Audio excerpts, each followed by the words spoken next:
এই সংসারে সবাই বলেন আমি অর্জুনের মতো হয়ে উঠতে চাই। সবাই চায় যে তারাও যেন অর্জুনের মতো গান্ডীব লাভ করে। তারাও চায় যে তাদেরকেও মহাদেব এসে পশুপতি অস্ত্র দান করবেন। তারাও এটাই চায় মহাভারতের মতো মহাসংগ্রামে বিজয়ী হতে। কিন্তু সবাই ভুলে যান যে অর্জুন যা হতে পেরেছিলেন সবকিছুই অর্জন করেছিলেন। যদি আপনিও অর্জুনের মতো গান্ডীব লাভ করতে চান তবে আপনাকেও তার মতোই শ্রেষ্ঠ কাঠ নির্বাচন করতে হবে। সেই কর্ম আপনাকেই করতে হবে।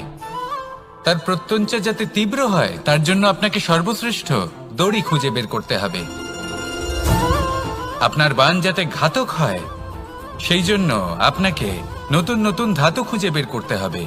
সেই শিক্ষা আপনাকে লাভ করতে হবে, তবেই আপনার ইচ্ছে পূর্ণ হবে। অর্জুন হওয়া বড়ই সরল।